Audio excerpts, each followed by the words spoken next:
वृंदावन में। गुरुजी कारण ये रहा कि मेरी जो धर्म पत्नी है मेरे साथ में है।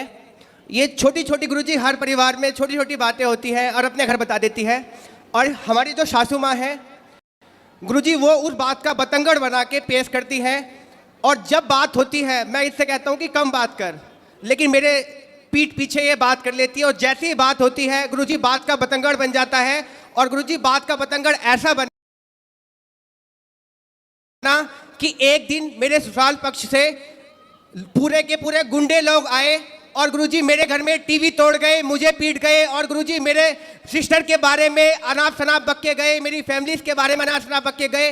गुरुजी मेरे पापा आर्मी, समाज में उनकी बहुत प्रतिष्ठा है, बहुत नाम है। गुरुजी मेरी सारी इज्जत, मेरे पिताजी की इज्जत गुरुजी पानी में मिल गई। मैंने दिल्ली छोड़ दी और मैं कभी गुरुजी दिल्ली में अपनी शक्ल नहीं दिखा सकता। मैं पेशे से योग शिक्षक हूँ।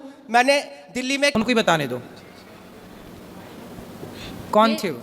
चाचा और पापा थे, आए तो बात करने के लिए थे। हाँ, फिर बताओ बताओ। गुरुजी बात हुई, इसके चाचा ने मुझे फ़ोन किया और कह रहा नेहा से बात कराओ, आपने उसे मारा पीटा है। आप इनसे बात कराओ। बेटा देखो, पिता कब तक काम आएगा और चाचा कब तक काम आएंगे। तुम जरा जाके ससुराल अपने मायके में रहने लग जाओगी ना, तो 4 दिन बाद 10 दिन बाद तुम्हारी भौजाई, तुम्हारा भाई ताने मारने लग जाएगा। जी। बाप जब तक जिंदा है तब ठीक है, पर एक दिन मरना तो सबको ही पड़ता है। जी। फिर कौन सी भौजाई रह पाई अपने, कौन सी ननंद रह पाई आज तक अपनी भौजाई के पास कि तुम रह लोगी? तुम्हारा भाई है? जी गुरुजी। तो भौजाई के साथ सदा गुजार लोगी जीवन?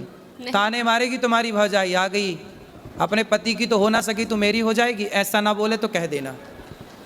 बेटा नारी का पति ही सब कुछ है ना। तुम्हारे पिता ने तुम्हारा दान कर दिया, कन्यादान, अब तुम्हारा पति ही सब कुछ है। और पति को अपने मायके वालों से पिटवाओगी, यदि ऐसा कुछ हुआ तो बहुत गलत जाएगा मैसेज। आप पति पत्नी दोनों खुश रहो, है ना। और आपको ना अपनी माँ, आज पता है जितने तलाक होते हैं, आप मानती हो उस बात को कि 95% तलाक लड़की की माँ की गलती से होते हैं। पता नहीं लड़की की माँ, लड़कियों से मोह भंग ही नहीं होता।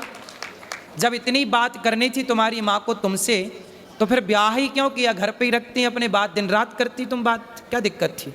क्यों ब्याह किया फिर? रुको बेटा रुको, तुम लियो। इसका मतलब ये हुआ, आप मानती हो उस बात को कि बहुत सारी माताओं की गलती से, माँ की गलती से बेटियों का तलाक हो जाता है? जी। आप मानती हो? हाँ। उसमें से एक आप भी हो।